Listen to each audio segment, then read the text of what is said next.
Mais livre, il y a la vérité. Oui, il y a des révélations. Il y a des révélations. Mais les boss là, bon, les boss qui ont les révélations. Il y a Simon Kimbangu, le billet de 5e président.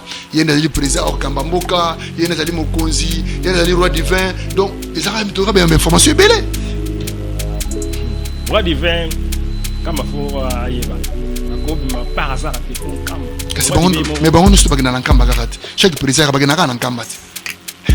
Roi divin, il m'a pas passé mon temps. Ça divinité, mon roi divin. Alors, roi divin, a outa 4 naïe. C'est-à-dire un événement. Na robot a ma souci que tout n'est pas. Ça déjà. Ça déjà. Faut que les monnaies là taillé. Il y a un pouvoir, un président a 3 pouvoirs. Le président a 3 pouvoirs. Pouvoir spirituel, il sera lui-même pasteur, prophète, guérisseur même. Moi, Namboka, bato mimboka za pasteur, ba prophète mimboka oyo. Comme ce bango se déjà mboka. Ils allaient blaguer. Ça royaume, il y a bon royaume Congo. Donc ça veut dire que royaume Congo fait son. Deux ans avant, mais n'endenga le linguanate. Mais n'endenga c'est quoi il y a changement ouais. Modernisé. De moderniser c'est quoi? Dans le 21e siècle. Oui, parce que pas seulement abi troisième génération, il a dit génération où il y a azo planté beaucoup zinaï. Azo planté beaucoup zinaï. Beaucoup zinaï fana kita bongwende. Oui. Oh. Le roi divin. Donc le roi divin Aza déjà. Azali les chirurgies, Azali déjà, les chirurgies pour l'introniser. Merci beaucoup, moi Namboka JP. Matassi la JP. Ni toko retenir les lots concernant Maramboza Mboula Mboka. Vous aurez vision. Vous m'appelez libre pour le roi divin, 6e président, il y a le roi divin. Ce que les lots, dans le moment actuel, dans le monde politique, est-ce qu'il y a visualité concernant Bitumbo, tout ça, on a est concernant la politicien Mboka Oyo, vérité, c'est en tout cas, Nabango, ni toko retenir pas nayo en tant que Moutouama, il peut Moutou à révélation et vous ne pouvez pas passer mon Kimbangu. Merci, Bitumba Est. Ezali, quand on a Esaïe 18, Esaïe Azarte. Photo les canamans, oh yo. Photo la caméra. Photo les canamans, oh yo. Esaïe 18. Photo les canamans, oh yo. Parce que tant vous connaissez vos ventes, après ce qui m'a fait mon clip endémique non, et comme sur le temps où il y a tata vendre na kit na. Mais celui qui va pacifier, c'est le nommement Bible, ça remet des pages. Ils en ont Apocalypse. Ils en ont 29 révélations. Ils en ont 29 révélations. Balongola 7. Na 29 fana siko ba Romain. Balongola 7 révélations. Ba bomba. C'est exemple ballon pour l'Afrique. Ils arrêtent bien pour l'Afrique. Mais ba Romain balongola. Balongola on peut comprendre les réalités. Voilà. On se ressaisir rapidement. Balongola c'est pratique à 22. Mais tandis que dans 170 révélations, 170 révélations. 170 révélations. Oh, j'ai vision. Oh, comment qui? On a commis puis monsieur il y a des noms on appelle dans 200 déjà. On a passé la deuxième révélation, il y a beaucoup de révélations.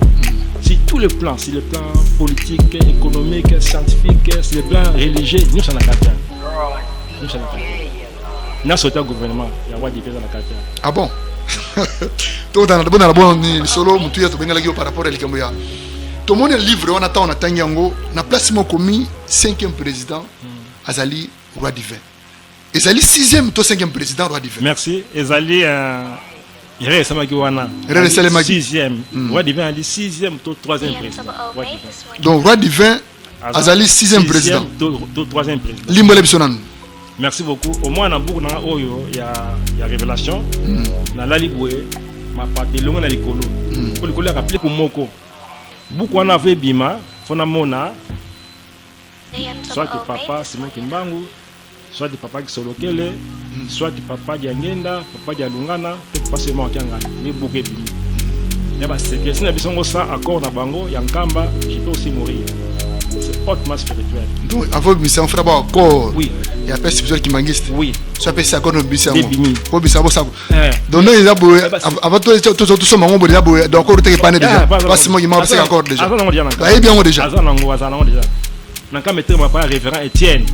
Dans le révérend Étienne, dans le centre, et pas ya papa Domi, ex-président, il y a j'étais boum. Le gros soit beaucoup. Tout benga moi aussi beaucoup. Alors, Balamoko, quand on a qu'un IPAC, quand on a qu'un IPAC, là que non ça on va coller comme ça là comme ça comme les menos na chebe comme une introduction ah mon papa JP dans le message na yo directement je me suis interpellé na haut dans le message na yo on a bien c'est que la révélation on a écouté en 2012 alors quand on a Papa menoni na binanga papa JP na la na butu na moni mutu moko likolo mulai ati roba pembe tout noir roba qui transparente nanda nanga na mwasi na bana koti na sama kona ye mulai makonesa i triangle et na buku oya histoire ye ça papa matasula JP tango ekoki abimisa buku ya révélation parce que makambo sama mpina so ba ko c'est fait na livre Combien d'Afrique, non? Afrique. Et le monde. Et le monde. Oui. Donc, en Afrique, peu de mobimba. Oui. Marambo to sala. Ils ont livre. Ils ont livre. Ils ont la comment dirais-je? Le l'Apocalypse. Il va voir déjà. On a à cela que l'eau hasard. Donc, on a disons quoi? Affaire de démarrer en haut. Affaire de démarrer en haut sur go. Oui. Donc, nous c'est là. C'est tout le plan d'invention. Sortir gouvernement roi divin, Yemoko roi, tout son système. Bon, tout le temps, le roi divin. Ce que les loyaux, bah, quand on a biso, les biscuits, les na bana poto, bah, politiciens, milé na moko na biso émission très suivie, na internet, na TikTok, na Facebook, pardon, na biso, Likambuya, 5e président et comme 6e président, les rois divins. Tu vois qui était 5e président des rois divins. Mais comme 6e président, yende roi divin. Siko roi divin to moni o masamikilo ezai suyete. Te roi divin azar to autant roi divin azar. Autant muketo wana. Natanga. To bana no place wana et le passé congolais linga preuve tangible. To e balika roi divin o bato mona roi divin masamikilo ba tona roi divin. Est-ce que yende roi divin to ndenge nini? Et puis to mona qui était 5e président mboka oyo yende roi divin. Mais comme Susu 6e président yenda azali le roi divin. Sigo, si c'est un président roi divin, tu vois bien nini. Si le roi c'est Mathieu Baké, o azali roi divin, il y a azali président, moi aussi un président. Tout dans un livre, moi na moi bon service. La page 24. Tu es bananou, les Camerounais roi divin, tu comprendre 6e président. Incapable de ressembler à boîte sa tomate, à ressembler à tomate. Malem, tomate au boîte comme le bio. Ce sont retirés par les gars. Mais on ne va pas laisser des étrangers venir occuper le pays d'autrui et si on veut le repousser, on devient génocidaire. Qu'est-ce que cela signifie? La RDC. Et aujourd'hui, on ne va même pas perdre une partie de notre sol en faveur de qui que ce soit. Et cela nous ramène à pouvoir s'asseoir autour d'une table. Au mal le Congo, faut qu'on utilise la lettre K. C'est très spirituel. Je suis Afrique, Papa Gela. Quand tu es Afrique, Papa Gela, faire pression à ma députée provinciaux Yamboka. Mobutu Maréchal. alobaka lika mosi la authenticité na okena angle wana te kozongela makambo bokoko na biso na ndenge mwana asilisi na ifasika na yo boza ndenge moko te. Troisième testament tata moko aviva yango azate yango tozoya nango shiko. Moïse. Merci beaucoup, mesdames et messieurs. Soyez les bienvenus sur votre émission, magazine sociopolitique Je suis Afrique. Moi, c'est votre humble serviteur, Papa Afrique. D'abord, n'ayez na téléphone aux ana ngona bogo noana, aux ana photo na ngai, aux ana vidéo na ngai. Mukolo moko te, aux ata vidéo na nga, to photo na nga. Ochangata na story na yo to publier ngai mais ozela ka ngana kufa e bongo publier ngai po changa na story na yo oza mutea mabe. Merci. L'émission magazine sociopolitique Je suis Afrique lelo to sais des recherches en tant que journaliste to yambi mwana mboka ozali congolais de père et de mère azali kimbangiste makila azali kimbangista makila azali écrivain to chercheur to nani to koyebaye à travers cette émission Je suis Afrique, une émission au cœur de l'Afrique, une émission des frontières. D'abord mabe o esa en Afrique na ba chef d'état africain eza malamu te.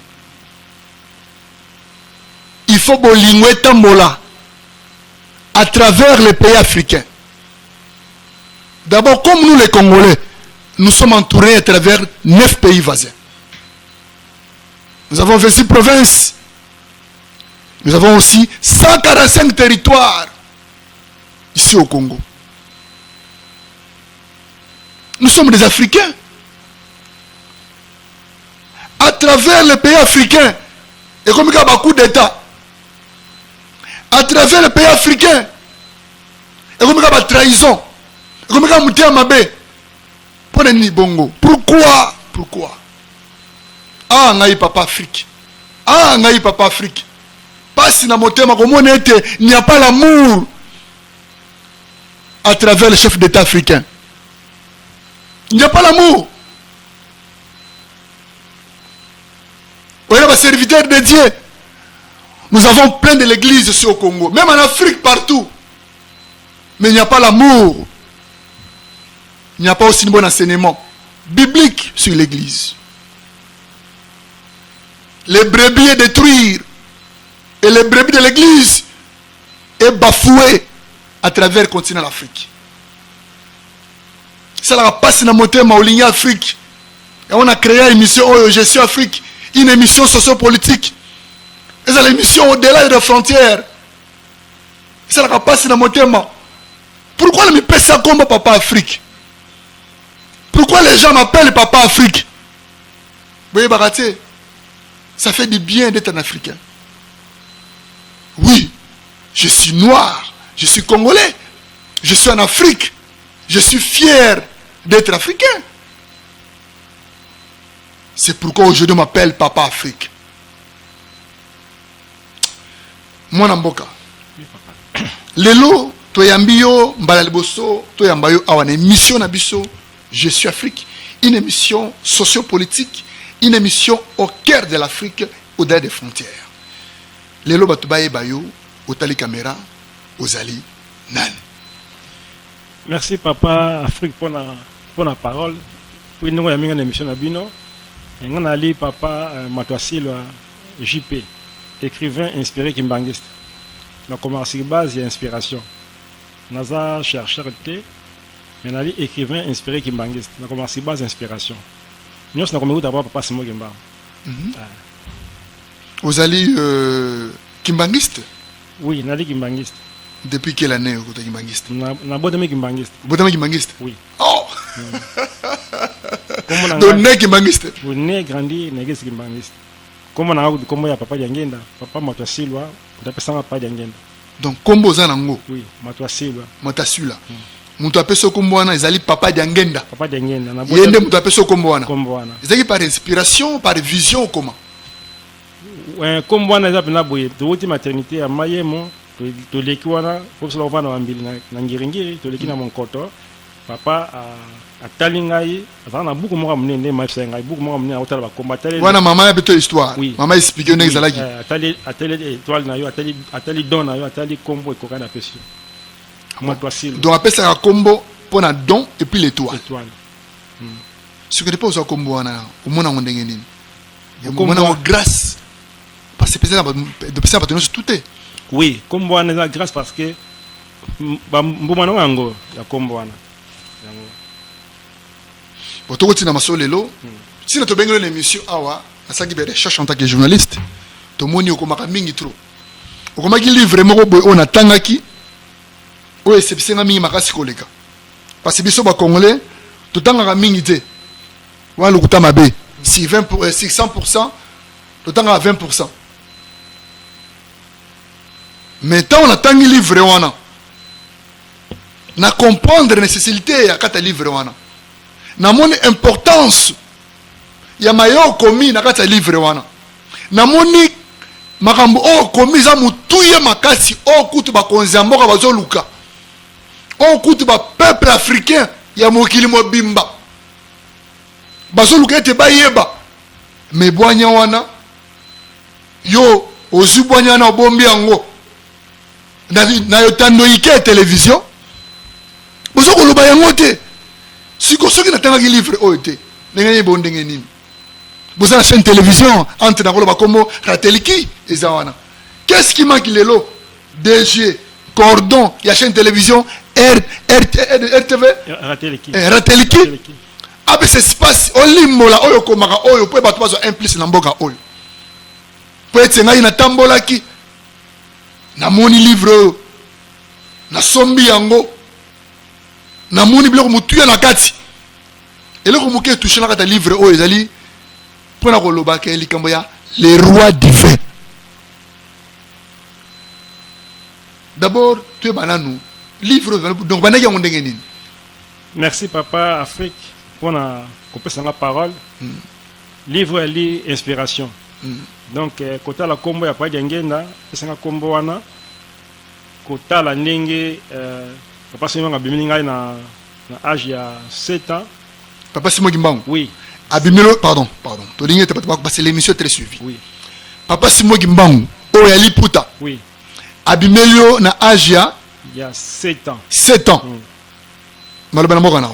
Merci. Tant Abimeli ngai azalaki moulene 7 mètres et puis 7 mètres. 7 mètres na Cannes. Voilà Lulendo, il y a 5 mètres. Et ça a reconfirmé ngai mission au.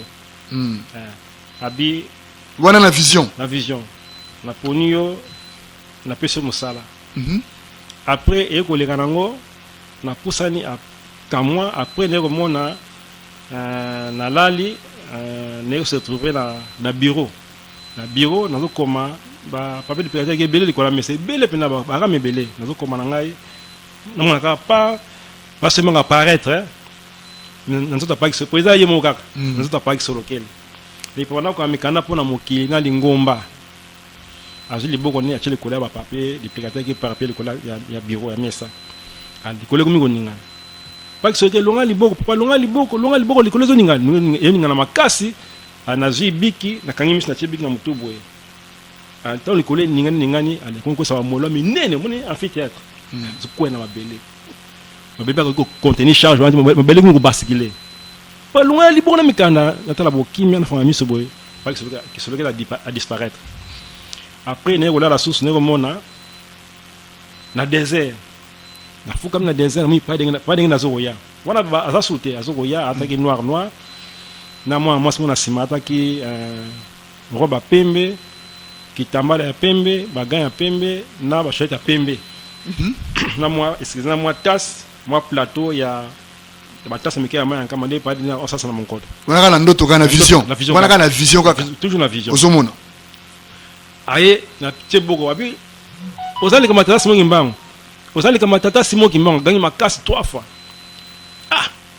ali maman kasi maman Ndumba cheli bona mutu achana bona mutu boyo na vision va disparaître après ne golala neko apparaître le kola mai to kile masuwa ezo keni le kola mai na fandi kara na premier na mai biki uti na sa maison le kola poisson na jango biki musu bimi na sa mai troisième biki bimi na jeu tous les 3 styles après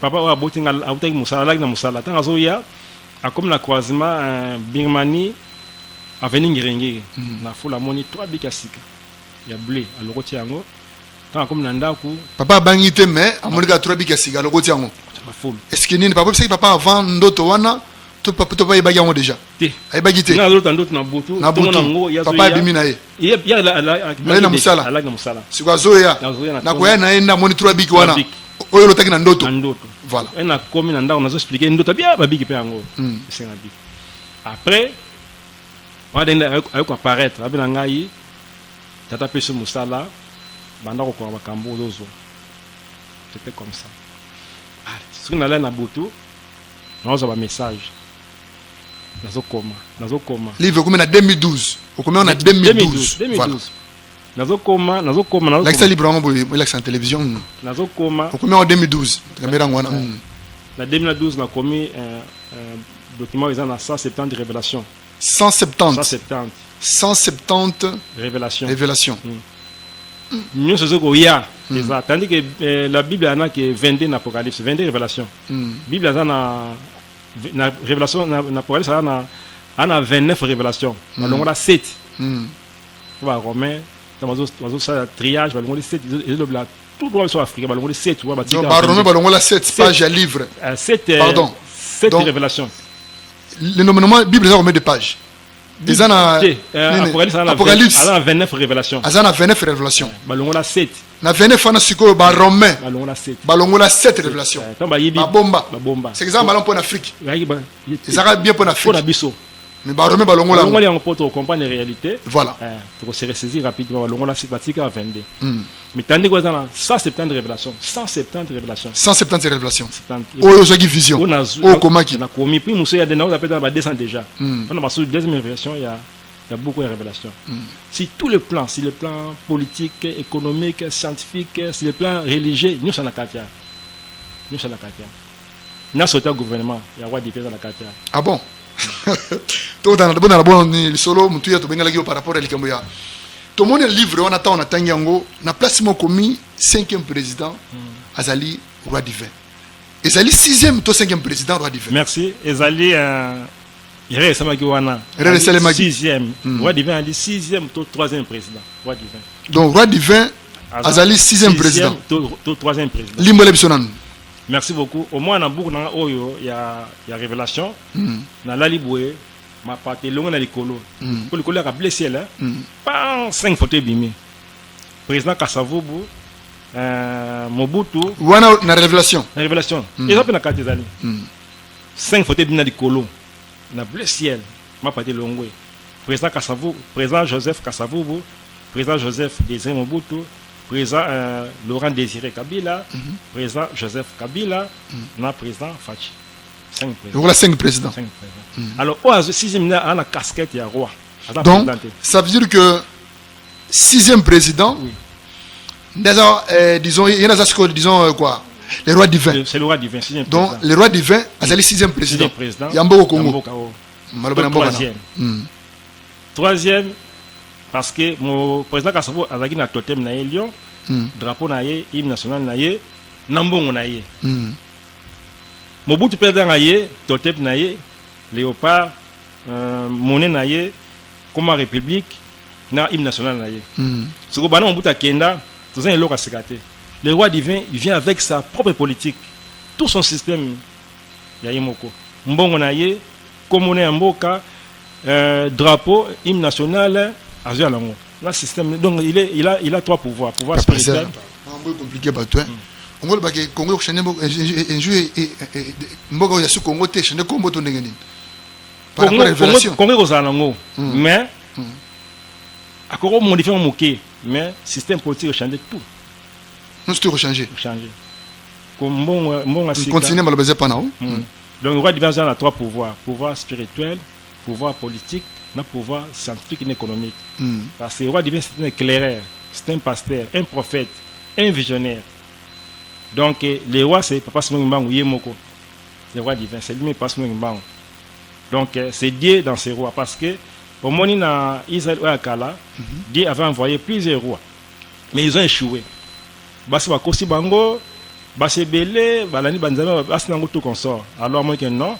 Pour le moment, comme elle dit, 4e génération, 3e millénaire, c'est les millénaires de Passement Gimban.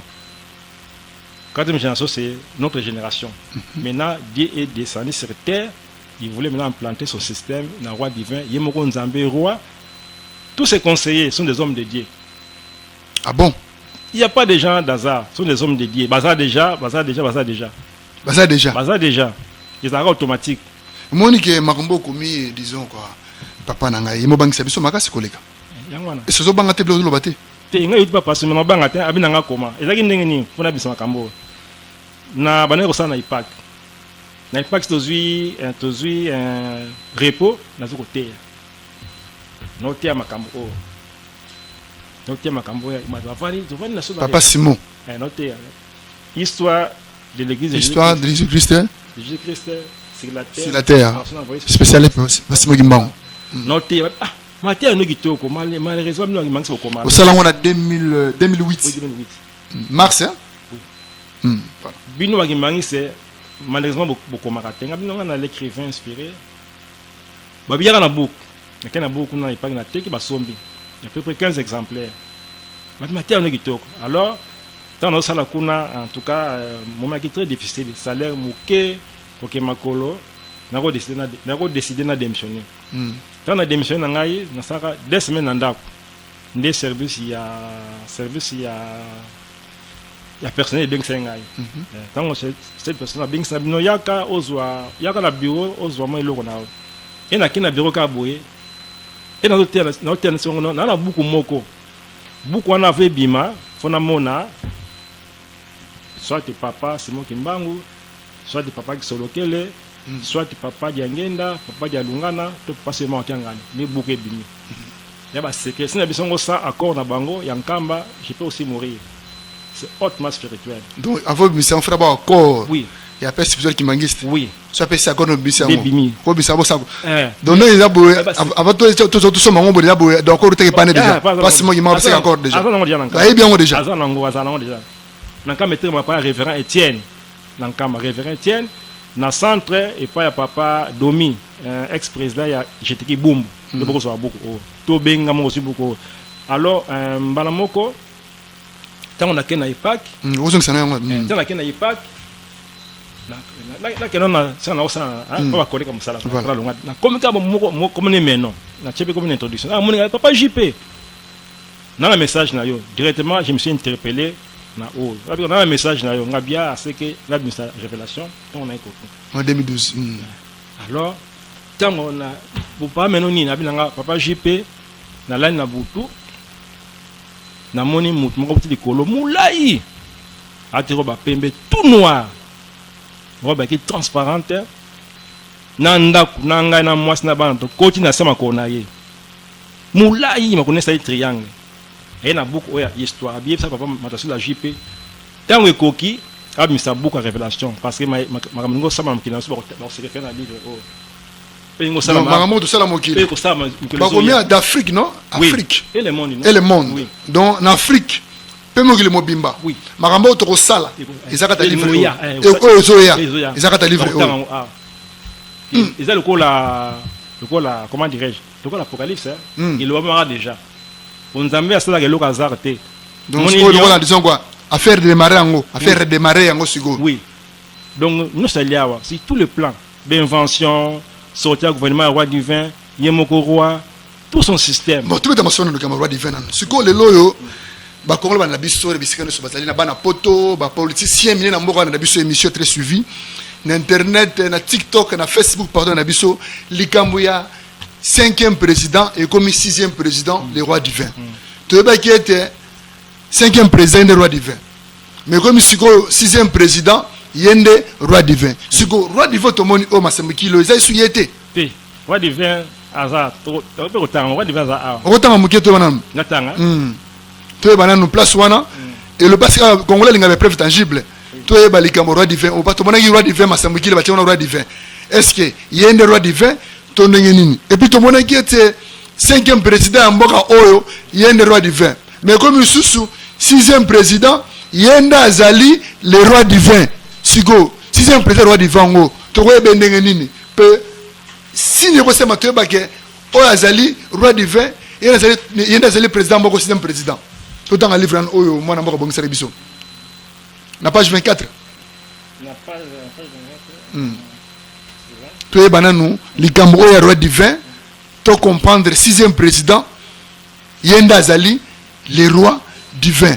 Parce que tu l'embi, pe livre lobi qui était, yango peut être Afrique, pe mokili mobimba, et rotanga, pe et comprendre importance ya livre oyo, ezali vision oyo, papa Simon Kimbangu.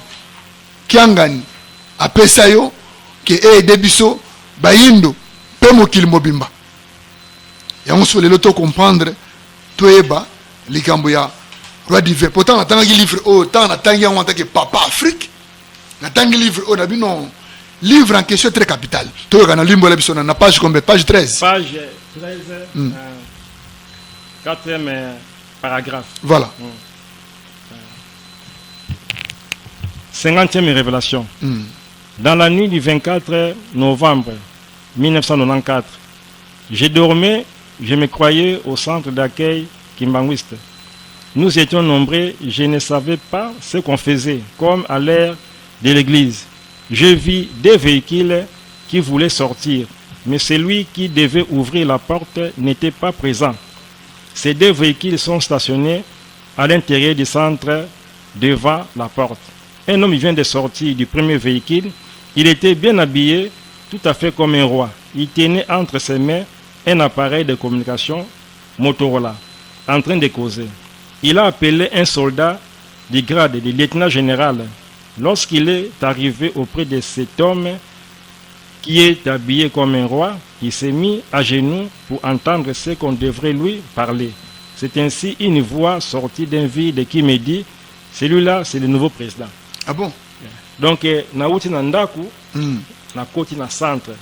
Mon centre na centre de Kenya, très bien.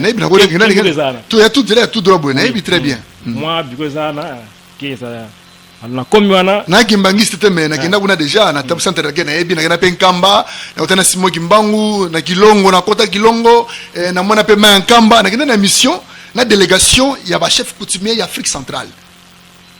Il y a Michel Chokwe, na pena prince Lambert Kandala, wazali président Michel Chokwe.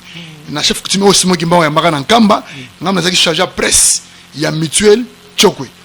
À l'époque tant donc tout style le chargé à presse Michel Chokwe, mais tu na Nkamba à l'époque kala. Maloba na mboka nao. Na komi na longoli soulier na fukami et na telami na zu soulier qui nous revend na moni deux véhicules. Ya pas qui to mona drapelé. Na ki kirenga na mona et puis wana physiquement beau ndoto na vision voilà. Alors na telami na soulier na simi soulier na ngai pona ki no loka place na vanda pona église. Na comment il na si baka 14h. Comme il y a du président ko mena l'église était Kimbangiste. Alors qu'est-ce là qui les benda qui au kitabwe.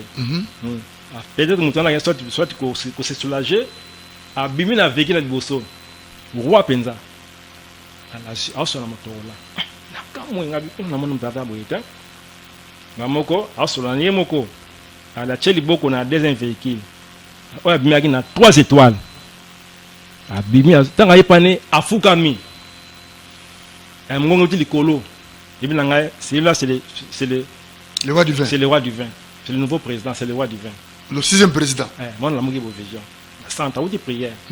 Pour ata mukonza ko na l'église. Faut akeni makamusu ya mboko. Bon, TV Zangonga.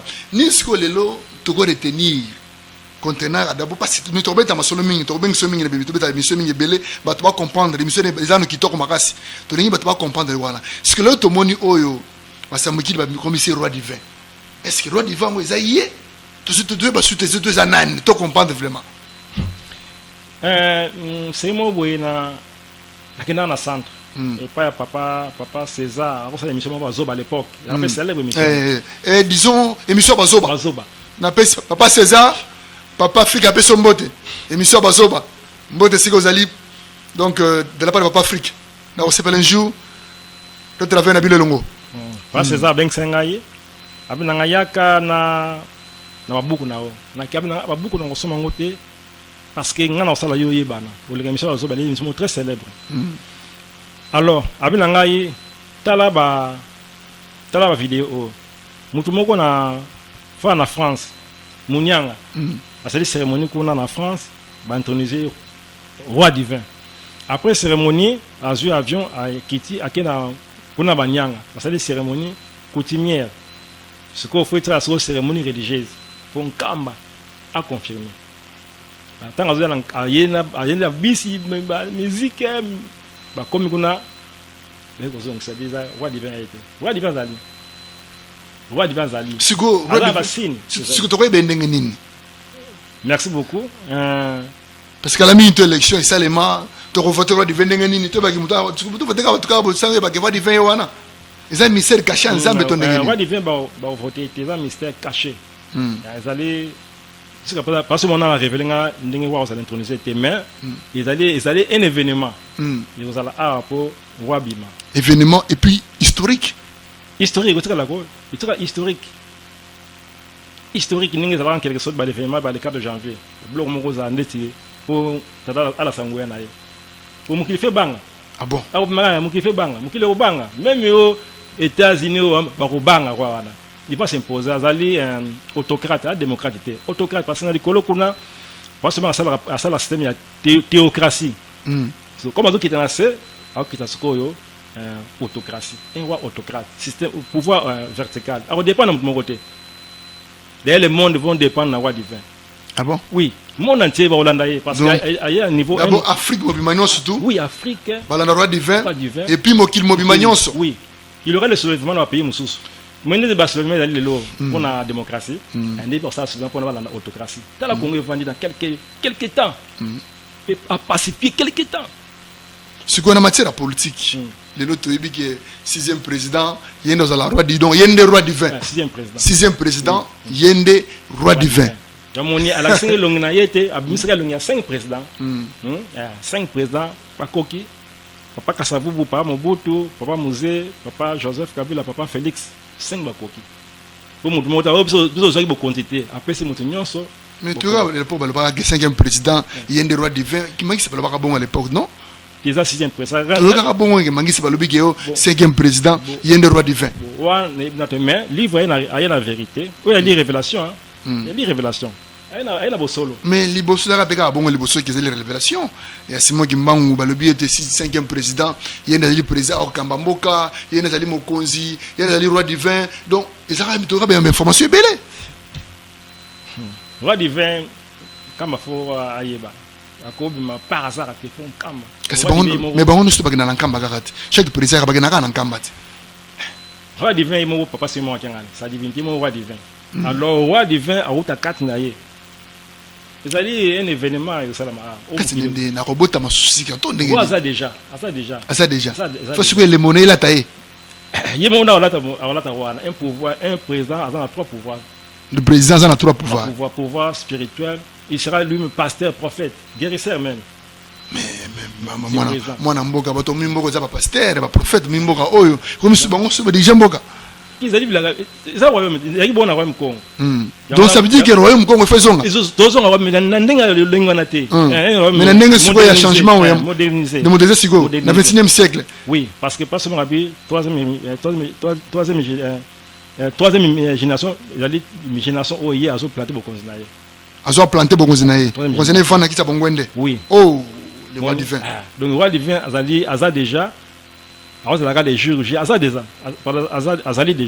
jours pour introniser. Merci beaucoup, moi Namboka JP. Matasila JP. Ni ne retenir les lots concernant Maramboza Mboula Mboka. Vous aurez vision. Vous m'appelez livre pour le roi divin, 6e président, il y a le roi divin. Ce que les lots, dans le moment actuel, dans le monde politique, est-ce que visualité concernant Bitumbo, tout ça, on a est, concernant les politiciens, Oyo, vérité, c'est entre na bango, ni ne retenir pas en tant que Moutouama, il peut Moutou révélation et où t'es pas Simon Kimbangu. Merci. Bitumba Est, Ezali, quand on a Esaïe 18, Esaïe Azarte, photo les canamans Oyo. Écoutez la caméra. Photo les canamans Oyo, Esaïe Bitumba Azarte, photo Esaïe 18, photo les canamans Oyo. Parce que tant que vous connaissez vos ventes, après ce qui m'a fait mon clip endémique, non, et comme ce que tant que y a tata vendre la quitte naïe. Mais celui qui va pacifier, c'est le roi divin. Un roi éclaireur, pasteur, prophète, guérisseur. Donc un roi, rien qui va lui échapper, il sera toujours à la page, mais à travers ses conseillers. Ce sont des hommes de Dieu. Il sera entouré par des hommes de Dieu. Le roi divin. Le roi divin. Il sera entouré à travers des hommes de Dieu. Oui. Ah bon? Tous les conseillers sont hommes de Dieu. Ils sont en contact avec Dieu. Un royaume pacifié, modernisé. Il n'y aura aucun mal dans ce royaume. Yami Balé, à votre moment, parce que l'émission m'a déjà. N'évite au continuer à parce que le livre était mes les années 170 révélations. Ils ont un livre autour de ma sonango. Maintenant, qu'est-ce qui a fait les lots balongo la 7 parties? Il y a Bible, il y a Apocalypse. Merci beaucoup. Et pas Romain. Au Moni, Tango. Il n'y restera rien sur ce temple. Tout ça serait écarté. Voilà. Jésus avait maudit le temple construit par le roi Salomon pendant 5 ans. Alors, parce que tant que Jésus plaira dans Jérusalem, combien de fois nous t'avons voulu te rassembler, comme la poule met ses enfants sous ses ailes. Cela, tu n'en as pas voulu. Tu as rempli tout un cimetière pour enterrer les envoyés du Père. Aujourd'hui, moi, je suis venu vous moquer de moi. Alors, votre maison sera restée déserte. Les jours où vous verrez que votre cité est restée. Donc, son déclin est proche. Alors, ils ont chassé Jésus, tendance de le jeter dans un ravin. Jésus s'échappa, mais tout en pleurant. Après le départ de Jésus-Christ, il y avait la carte d'Isaïe qui était à Paris à l'époque. Carte de RDC, dans la Capernaum. Et puis, Marawana. Juif, Sadicé, Gratango. Et bien, Jésus. En bref, tu le laisses aller. Tant présent, il y a présent, François, il y a Israël, à mon carte RDC, la Capernaum. Donc, à mon carte RDC, na Israël. Présent, mon agent, à lui, donc, ma camona biso, qui n'a pas wana. À moi, le papa de l'Unga, Jésus-Christ, avec sa vraie peau noire. Alors, tant que Jésus est, mon père avait implanté une vigne. S'il envoie quelqu'un, on les chasse, on les bat, on les chasse, jusqu'à ce que le père a résolu d'envoyer son fils unique. Quand ils auront peur de lui, lorsqu'il a envoyé son fils unique, ils l'ont tabassé à mort. Son cadavre fut jeté hors de la vigne. Maintenant, Jésus dit à ses disciples, maintenant, que fera le père lorsqu'il entendra que son fils unique est assassiné? Donc, ça veut dire que tu as place wana? Il a dit que non, le Rome les sera vous enlever et donnera aux noirs qui les rendront les bons fruits. Donc, noir. Oui, parmi les 7 révélations, à qui mourir dans la carte. Na site balongola ki wana ba rome mo ke soki ba noir ba moni yango ba ko timbela secret wana ba ko signifier na biso la moi Mark Impavita il a tenté Mark Impavita Jeanne d'Arc africaine il a tenté Mark Impavita oui c'est vrai elle fit briller vive avec son bébé sur son dos là il a dit que non mon fils reviendra sur le nom de Kimbango c'est par lui Dieu vous visitera ba bien le Rome les sera vous enlever et donnera aux noirs qui les rendra les bons fruits. Jésus le non, papa avait implanté, il y avait 2 angles chez les constructeurs. L'angle resté chez les constructeurs est devenu l'angle principal. Cela est bon dans nos yeux. Bisso la race noire. Merci beaucoup, moi Namboka JP. Lelo oyo ba konzambo ko zanda yo ba to église kimbangiste ba fidèle kimbangiste ba fidèle no stu ya mokil mobimba parce que vous avez richesse et ça kimbangiste gakate. Et le biblion est Afrique paix à monde. Lelo ba to à travers l'émission Je suis Afrique et l'on a papa Afrique parce que mbala liboso na yamba yo pour natanga ki livre na yo ndena yamba ki yo nindelo okoloba na mayele kana Afrique na pays africain bolungo ezate boyika ezate trahison et trahison nino koloba peut tu avoir vision mingi déjà bosu yango to nango. Merci pour na pays Afrique. Tu allais diviser parce que tu allais unité la religion. C'est la religion qui nous unit. Mais pas seulement à l'axe central, mais tout le monde la religion va pas. Il y a un moment, mais l'impérialisme à travers les religions, même mise par la biso. Pourquoi ça cause biso? Tous la religion moko il y a biso, il y a pas seulement Kimbango. Puis ça le 6 avril 21 en Kamba, Nouvelle Jérusalem. Nous monde tu reçois lumière na nuance. On dit roi divers doit s'imposer dans la religion parce que première des choses c'est la religion. Le roi divers c'est quoi à quoi imposer religion? Religion. C'est la religion de l'État. Au président, il y a cela qui est chèque dans la table ronde en Belgique, il a mis la religion à côté. Parce que ça qui 3 jours dans mon côté, pas d'enguer là. Le président Kassabou, ça qui 3 jours dans mon côté. Là, il n'a pas que solo qui n'a pas fait instruction pour l'église, qui manque l'église d'État, de la patrie. Il y a lui, État laïque. Le lobe a retenu État laïque en gros. Tout côté, on a désolé total. Je me dis, il y a un candidat, il y a un la table ronde. Pour dans mon côté, il n'y a pas de seconde. Il y a un État laïque, il y a un candidat. Il y a un candidat. Peut-être que j'attends à tout le monde quand comme université congolais. La j'étais là table on a dit on va manquer seconde. Yo yi état laïque sur qui manque il peut se beaucoup de temps à côté le lot là. Donc trésor au tagi pas ancien président Kassavou. Effectivement. Il y a mutu. Ndeko msusu na état de nango oyo. Parce que état laïque mutam to ça monenga lingeli. Nenga lingi. L'église comme belé. Oui. Oh prophète belé. Oui. Apôtre belé. Oui. OK Dieu ceux qui divin belé. OK mon père dans l'église qui manque c'est lui qui qui devait avoir la parole sur tous les plans. Quand il y a quelque chose qui arrive dans Mboka Nabiso, c'est l'église Kimbangiste qui va prendre le dessus. Merci beaucoup, Mwanamboka. Nous sommes maintenant à la fin de l'émission Magazine So Politique, Je suis Afrique. Les portes de l'émission est ouverte. Bengabiso, Toroyambayo, Torbeta Masolo Yamboka, Toy Afrique, Pia Mugli Mobimba, Ozala pasteur, Ozala politicien, Ozala Songolo Pakala, Bengabiso, Toroyambayo, à travers cette émission Je suis Afrique. Lelo, et c'est nous en avons le moni, j'espère que c'est l'ambala liboso, ou les émissions politiques. Émission politique. Baliboso. Baliboso, on a les émissions politiques, Baliboso. Émission religieuse dans les Kananga, mais comme à celui qui non, fallait y aller tout le temps pour ma camboye banamé, nous avons tout le monde mis à côté, mais total là. Mais Baliboso, les émissions. Oui, politique. Politique, Baliboso. C'est que, et c'est nous en avons donné avec cette émission. Comme ça que tu n'es en tout cas, dans appareil, dans benga ina moni imaginer bien appareil. Bon, ina sengo na souci na ngai parce que c'est ça ma mission sur terre. Donc faire contre aux gens qui passent mo kimba, qui sa religion et pas seulement qui ngana linani. Qui manque ça nini.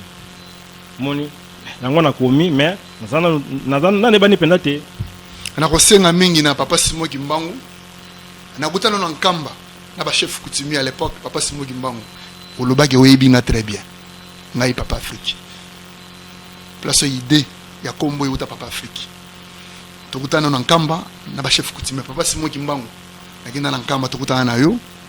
Na pena ma Nkamba o expliquera très bien. Que oyebinga. Ngauto na tuna oyebinga. Oyebanga ndenge nini? Abina ebio. Oza muchoko. Abia. Abandon au Sekawana. Mais na kosenga ete bakonzi na biso ya chaîne télévision Kimbangiste.